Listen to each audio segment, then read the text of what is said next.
Naglabas na ng arrest order ang Senado laban kay Mayor Alice Guo o Guwaping. Damay din pati ang ama nitong si Gian Zong Guo at mga kapatid ni Mayor Alice na sina Sheila, Wesley at Seaman Guo, maging ang kanilang accountant na sina Nancy Gamo at Dennis Cunanan. Ito ay dahil sa hindi nila pagpapakita sa mga nagdaang hearing noong June 26, 2024 at July 10, 2024, kaugnay sa patong-patong na kaso na kanilang kinakaharap. Samantala, bago pa man haina ng arrest order si Mayor Alice Guo at mga sangkot sa Pogo Hub, ay naglabas ito ng mensahe para sa kanyang mga nasasakupan sa Bamban, Tarlac. Base sa post, hindi umano nagsisisi si Mayor Alice kung siya ang tatanungin tungkol sa pagpasok nito sa politika. Ngunit pag-amin nito ay nasasaktan umano siya sa mga nangyayari sa kanya ngayon. Kahapon ang kaarawan nito kung pagbabasehan ng birth certificate niya na registered dito sa Pilipinas, kaya naman marami ang nagpaabot ng pagbate sa kanyang kaarawan. Samantala, narito ang kabuong mensahe ni Mayor Alice Guo para sa kanyang nasasakupan na kanyang nilabas kahapon July 12. Most frequent asked question: nagsisisi ka ba, Alice, at pumasok ka sa politika?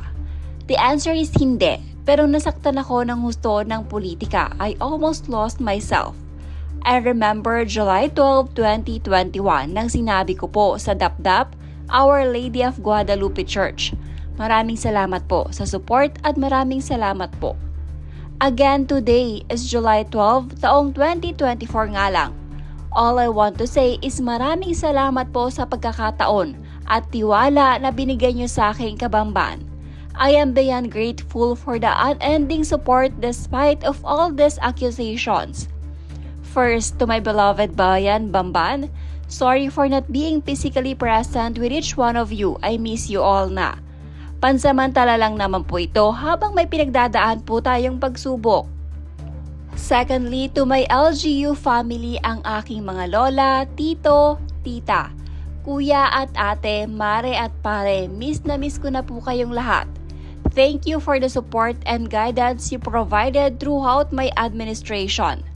Third, to my SB members, my titos, please always remember AG pa din, walang iwanan hanggang dulo. Salamat sa walang sawang support sa ating mga programs para sa ating bayan. Ramdam ko po ang pagmamahal ninyo. Sa aking mga barangay officials, sa pamilyang nabuo natin, always remember tao muna. Huwag po pabayaan ang mga constituents at mga kabarangay. And always remember I am so proud of you all. Mula sa kapitan, kagawad hanggang sa mga tanod natin, patuloy po natin alagaan ang ating mga kabamban.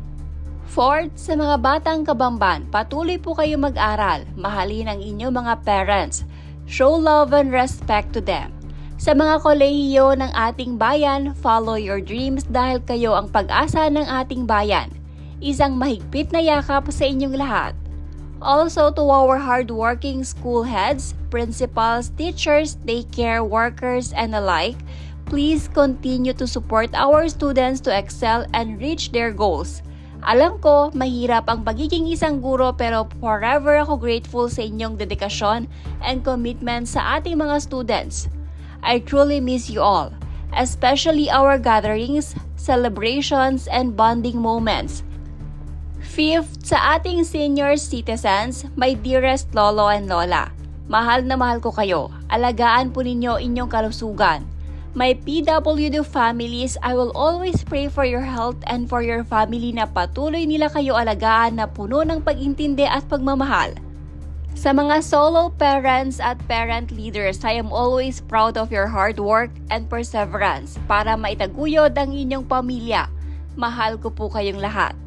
Sixth, sa mga negosyante ng ating bayan, maliit man o malaki, huwag po kayo mawala ng pag-asa.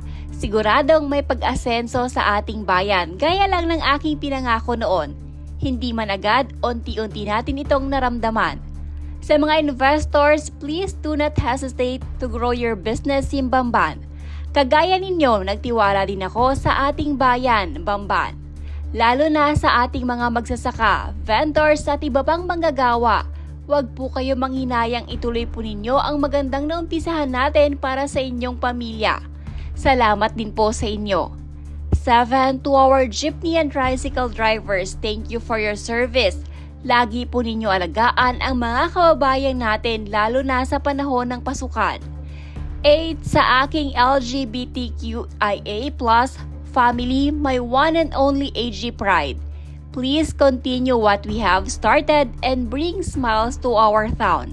Ipakita ang makulay na baghari. Tandaan ninyo, you are equally beautiful sa aking paningin. 9. To all our religious sectors in our town, thank you for all the prayers. Kayo po ang nagbigay liwanag at naging instrumento ni God upang maliwanagan ang aking puso at isipan sa mga panahong muntik na akong bumitaw. Lastly, sa lahat ng pamilyang Kabamban, sa mga nagtiwala sa ating pamunuan, I truly offer my sincerest thanks. Sana po ay nabigay ko ang inaasahan ninyong pag-asenso. Marami pa tayong plano, marami pang pangarap at marami pang gagawin. I can and I will share to the team and will endorse properly. Hindi ko po makakalimutan ang lahat ng ating pinagsamahan at pinagtrabahuan para mailagay ang Bamban to where is it today. And hindi ito magiging possible kung wala ang inyong dedication, sipag at pagmamahal. To my extended family, ang making mo na always on the go. 24/7, available na medical team, mga titas, you know who you are. I love you all to the moon and back. Ramdam ko ang pagmamahal ninyo, sobra as in. Humihingi po ako ng paumanhin sa mga taong nadamay at pilit na idadamay. Ako po ay nakikiusap din to stop spreading false information. Ako po ay magdarasal na malagpasan ko po ang aking mga pagsubok na ito. A big portion of my heart will always be for Bamban, for my town. Kayo po ang nagpuno ng puwang sa aking puso. Kayo po ang aking inspirasyon. Spread love and peace to one and all. Ako po ay isang Filipino at may malaking puso for Bamban. At mahal na mahal ko ang Pilipinas. Always remember, Kabamban, challenging but will never give up. Everything is temporary. Love ko po kayo. God bless us all.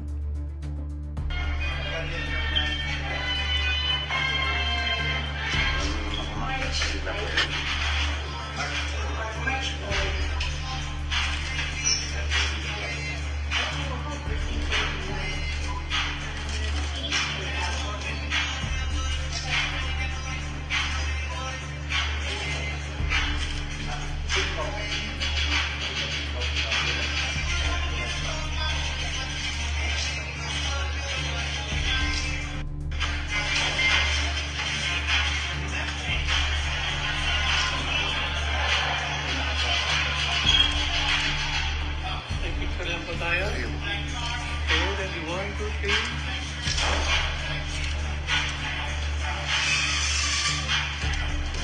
Stop. Sayo po tayo. Okay, ready? 1, 2. Thank you very much.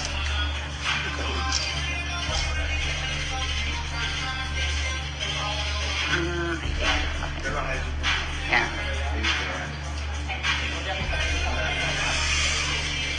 Sorry.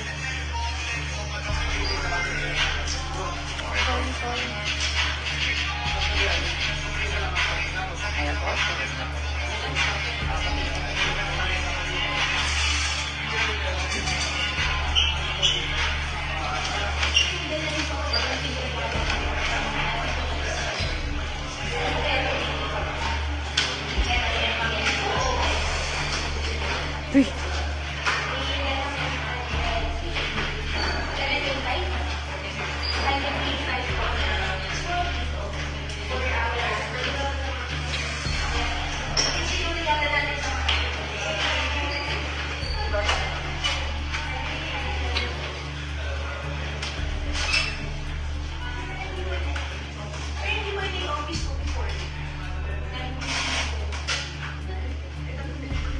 Picture?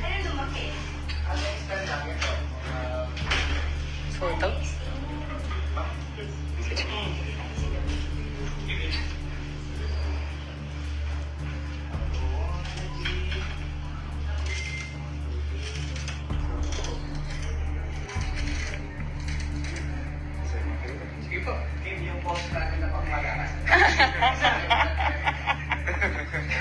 Ang ganda no.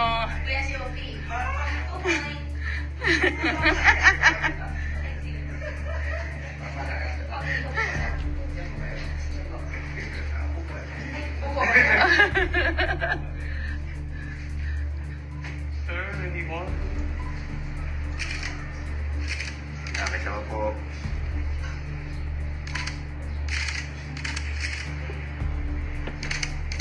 Okay na po. Taas po yung tayo. Sige po sir, okay lang po. Sige po. Lahat na lang po sir. Sir. Yes, sir. Mhm.